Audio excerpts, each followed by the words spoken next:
right, good morning, good afternoon. Thank you all for joining us. Again, I apologize for the COVID, but we're still adjusting to how we do this. So for those that wanted to be here, I know a lot more wanted to, but we wanted to make sure that it was safe for everybody and that the families at least got to come and share in this experience. But we are here today for some promotions. This is a great time, one of the best times you've heard me say before as a sheriff, of getting to acknowledge those, not only when we hire people or when they retire, but when they promote. Because we know a lot goes into a promotion. So many times we forget our significant others, or we may forget our peers and mentors that got us here. But with these three individuals that we're going to talk about today, every single one of them, you're going to hear some repetitious about who they want to thank, why they are here, how they got here, who helped them here. And I would say that's all because, again, when we look at supervisors, we want to recognize everybody who's helped us get here. So, first we're going to introduce Sergeant Peter Sewell, who started today. Today's our first day. Again, started in 2013, started in the jail. For the commission side of the house, again, same thing, we always start in the jail, and then we move our way out to operations or throughout the organization. He was there for about a year, then went over to district court for 2.5 years. Where he was a bailiff, worked with the courts, which is an integral part of the whole criminal justice system. Then he went out to patrol. When he was out on patrol, he joined our SWAT team, our Special Weapons and Tactics, and I believe last year, or going into this year, was leading our DUIs, was one of our lead DUI individuals, deputies out there, and then was on the honor guard for 3 years. So he's been throughout, and not only has he served in our agency since 13, so for 7 years, but he's been in the military. And again, several of our members throughout our organization have served our country, and then once they've served our country, they've come back and served our community. And so when I was talking with Deputy Sewell, a couple things that impressed me. One, I remember when he started, back in 2013, he came to visit me when I was a chief deputy. And he told me exactly this plan that now we're seeing transpire. That he wanted to move about, learn the organization, and then at some point starting to raise through the ranks.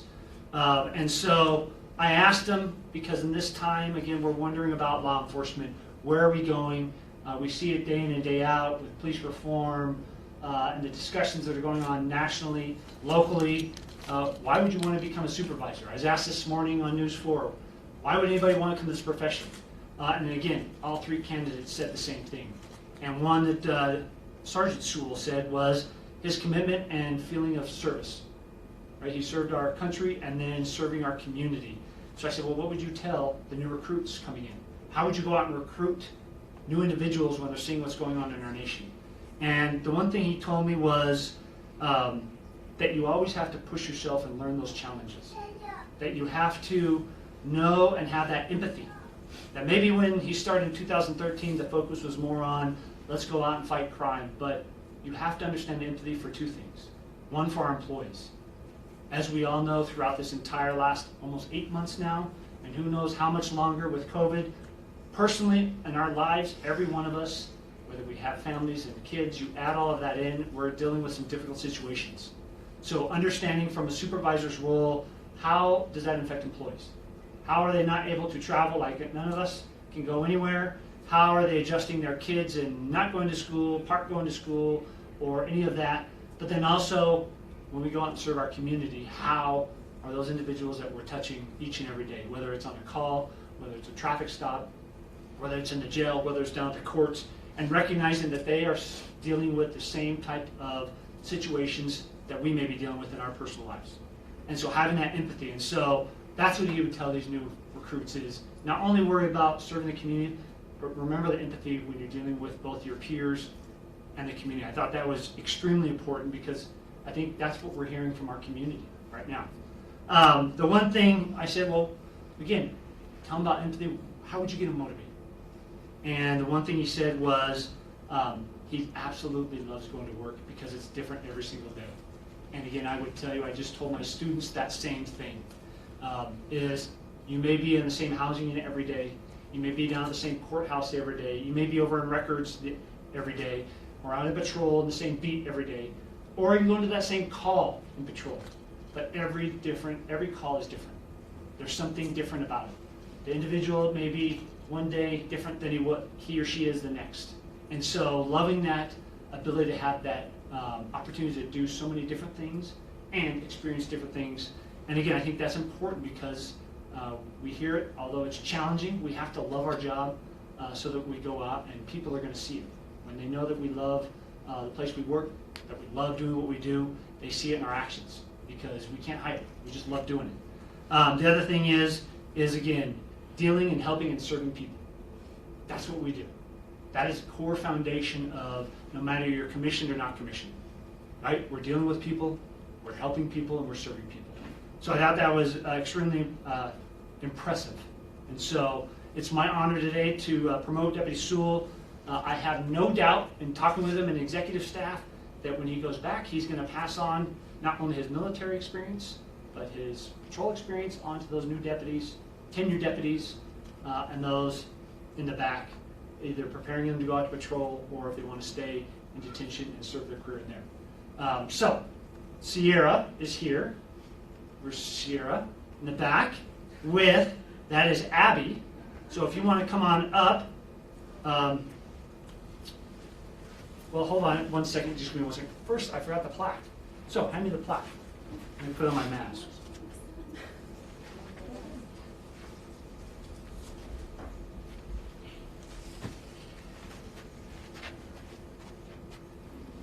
All right, so, can you hear me, Brooke, back from back there? Okay. So from the Washoe County Sheriff's Office, Peter Stuhl, congratulations from the Washoe County Sheriff's Office, your friends and supervisors, for your promotion to Sergeant September 28, 2020. Congratulations. Thank you, sir.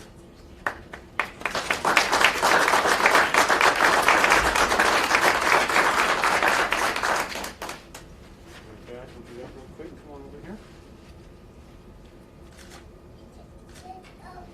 All right. Now, Sierra, come on up.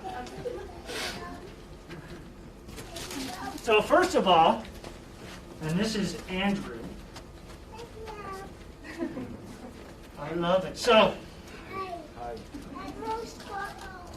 Yeah, we just did get loose. this is the best part of the whole promotion.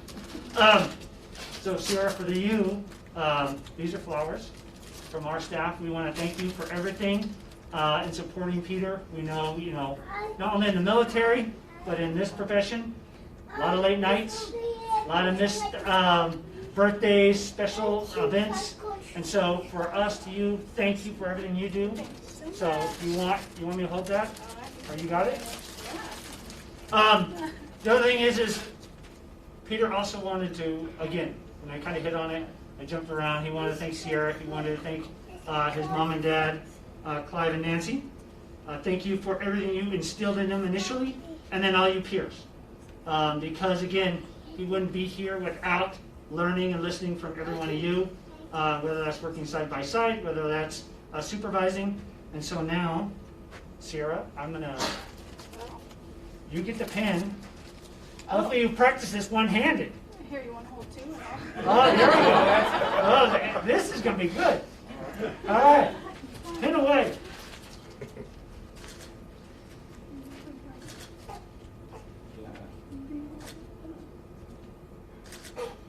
Worst case scenario, just stick it in your chest.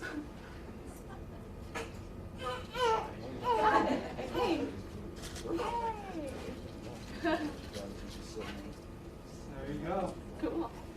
Good job. Thank you. Congratulations.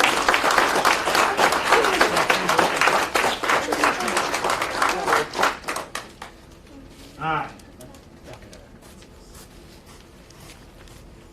Okay, Thor, come on up here.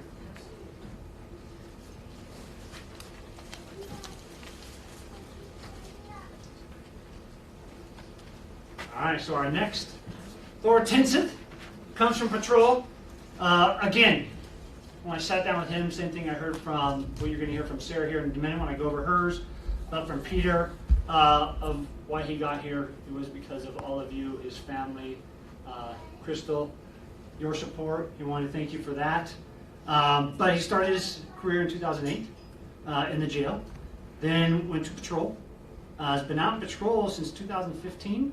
been an FTO, 5 years in the jail, then 5 years out on patrol, DT instructor, been around. I see his name a lot on the pass down. He's very active in our community, both fighting crime, but I also get a lot of emails, thank you letters, or pass down from supervisors about going that extra mile. And I think, again, when you go back, kind of what Peter said that Thor hit on is, I always ask him, because sometimes I take it for the new recruits, what would you tell the new recruits? And the one thing Thor said besides having empathy, having that commitment to service was, do what you're saying you're going to do, and do it the way you said you're going to do it. So if we say we're going to go out and serve the community, then actually go serve it. If we say we're going to go out and help a neighborhood, help a park, or some of the initiatives we've done with Detention Services Unit, or what we're going to do with the mental health, right? Let's go do it the way we said we're going to do it. So if you say you're going to go do something, go do it and do it the way you said you're going to do it. Unless you got to modify it, right? And then you tell the community. And I thought that's important because, again, we're hearing it a lot in our nation, right? Our community wants to know what we're doing. We say we're fighting crime, but are we really fighting crime? Well, I would say we are, and we're going to show the community, as we've been showing them, through your guys' actions, through Thor's actions. Again, Thor's one of the ones I always see on pass down, making arrests, but also the one thing I've always seen, and he noted it, is taking that next step, was motivating your people. Right? It's not always about just going out and hooking and booking and arresting, but it's about learning about your trainees, learning about those you serve in your community, and how you're going to go out and service them, how you're going to go out, and more importantly, make a difference. Whether that's just stopping by to check on them after something tragic has happened, make sure they're okay, stopping by that park and getting out, walking into that detention unit and knowing that inmate who came back, you're helping them out some way, or another employee, and helping them out. And I think, again, when we talk about supervisors, so many times we get focused on the key words that we always use, leading and mentoring and guiding. But those are some of the other keys that Thor has mentioned that he's loved. The one thing when I talked to him was being that FTO, right, and passing on that knowledge. Again, you're going to see this from all three, even though Sarah's on the civilian side, same thing, a lot of experience. A lot of experience we can take back and pass on to our people and share about either in their personal lives or what they've seen on the street or in their assignments, and to make us all improve and continually improve upon our service. The other thing that he did say, as I was talking to him, was how would you motivate our people right now? Again, it's the same thing. Everybody is worried about what's going on, and rightfully so. How are we going to engage the community? How are they going to react to us? And you know what he equated to this is, right, if you're always doing the right thing, just like he said, if you're going to go out and you say you're going to do something, do it the way you said you're going to do it. So if we say we're going to go out and we care about you, then go out and truly show this community, show our employees, hey, look, we care about you, right? We're asking, we're getting to know you. We're just not going out and going to just fight crime and arrest you, or we're just not going to say, hey, here's your body, go into this housing unit for now since they're going to go to the jail, and there you are. We're going to get to know more about you. And so that's what I thought was great about Deputy Tinseth. I have no doubt with his 10 years of FTOing and mentoring there, he will pass that on to the next level now, of not only mentoring his peers within the first line supervisor ranks, but also all of our deputy sheriffs and other staff within the jail, and as he moves around throughout the entire agency. So congratulations. And so with that, hold on, let me do my mask. Wow. All right, so Washington Sheriff's Office. Thorvald? Yes. Okay. Tinseth, congratulations from the Washington Sheriff's Office, your friends and supervisors for your promotion to sergeant, September 28, 2020. Congratulations.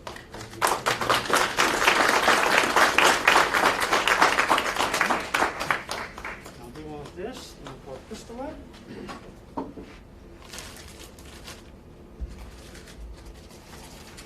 All right. So, Crystal, come on up here. So, first of all, from the executive staff, we want to give you this. That is the thank you. Again, talking to Thor, you know it. He wanted to thank you for your friendship your undying love, your support, and everything he's missed throughout the years that even though you both work here, you still have to give up and sacrifice a lot. So from us, we want to thank you for supporting him. And then, here's the pinning.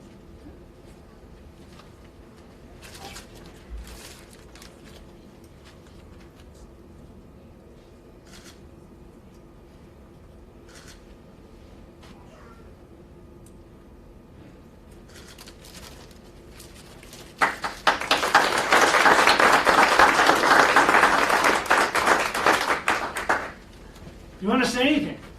I'm okay. Sewell, you want to say anything? Oh, did he already leave? He already left. See, I already called him out. He's gone. Are we close? And there they are. We made it. Come on up, Sarah. All right, so now we get to promote Sarah Wilson over in the records section or administrative section. Again, same thing, doesn't matter commission, non-commission.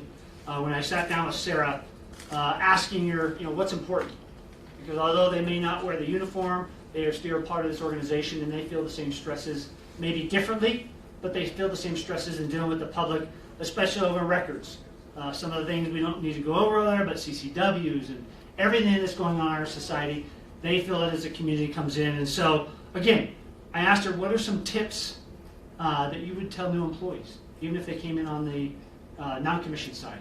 And the one thing she said was, as you move around, even if on the civilian side there's not a lot of movement, recognizing the fact that as you move from assignment to assignment, knowing and learning as much as you can in that one assignment, because you never know when those skills and abilities and knowledge can be utilized at a later date for, like Sarah, moving on to a supervisor rank, or if you're in property, what you learned in property, you may be able to apply when you move to the front desk or you move into central. And so that was one of the tips she said she would love and loves the change, never changing of our society and our community and our organization. And that's one of the challenges, especially on the administrative side when we have a legislative session coming up. We have some laws, I'm sure, that are going to be changed. And although they affect us on the maybe criminal side, there's a lot that are going to affect us on the administrative side. Although she will be partnering, but in the civil section, in the records section. And so her peers may be reaching out to her. So that ever-changing challenge is what she loves to be a part of. But she also loves, and I said, okay, what would you pass on as a new supervisor, either to your subordinates or your peers? Some advice from what you've learned. And she said, the biggest thing is communication. I think we always can improve upon communication.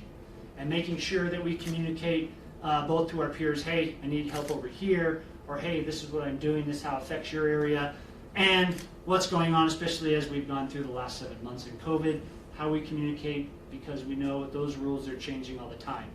But also communicating to the public, right? The public comes in, we've changed some of the things, especially over on that side, when it comes to scheduling. People used to walk in, and then COVID hit, now they can't just walk into the building and expect to do whatever they want on the administrative, whether it's getting a work card, getting a CCW, getting fingerprints. Now they got to make a schedule. So now their frustrations may be elevated because, for example, like CCWs, they're scheduled out till like March or April, I believe. So here they thought they could get it. They go on the scheduling system, so now they come in, and now she has to deal with these upset people, or on the civil side of dealing with individuals that are upset. So those are some of the tips that she would pass on, is that communication, that improvement. Again, I know we always can work on that here. That's something she said she's going to work on with her peers. And the one thing I asked, as a supervisor, what's the one thing going into this new position you're going to do with your subordinates? And I loved it because I think we all get it. I'm guilty of it too, is from a supervisor, no matter what rank, when you always come in, you always think, okay, I got to give my subordinates my expectations. Right? So we give our expectations. Here's what I expect from you. But we fail or forget, or it slips our mind to ask our subordinates what they expect of us. And so that was the one thing she said to me was, I'm going to go ask my peers or my subordinates and peers what they expect of me. Not just tell them what I expect of them, but hey, what do you expect of me? And I think, again, a lot of times we forget that. When we get into the supervisory ranks and we're moving around, we get so focused on, I got to communicate, I got to tell them what my expectations are, but we forget to ask our own employees, hey, what do you expect of us? So I thought that was very important, something we all can take away from that. She started in 2014 in property. Wonderful place, isn't it? Sometimes maybe a little on the aroma side. I was going to say, right? Interesting smell. Right? Then went into booking and then went into admin services. So again, like I mentioned and she talked about, there's stuff in property, right, where you're dealing with inmates' clothing, inmates' property that you may think never will apply when you go over to the administrative sections of records or in civil.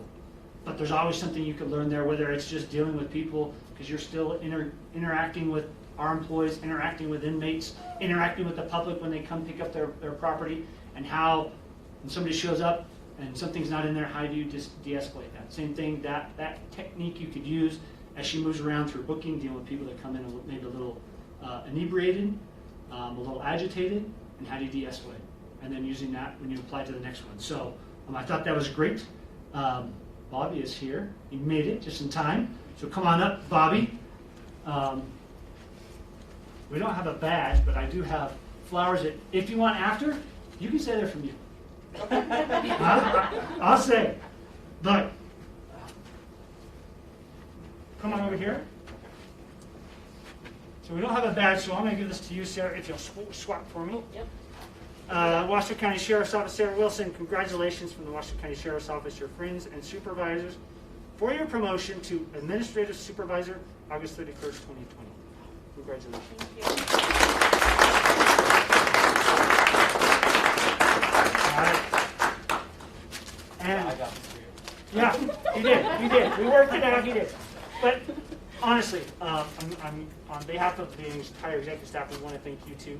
Because when sitting down with Sarah, just like with Peter and Thor, every one of them has said without their spouse, they would not be where they were or be as successful. Because again, she works shift work, she's missed a lot of important things, you have kids, hey, I can't pick them up, can you work it out? So we want to thank you for all your support, and thank you very much, and congratulations. Thank you.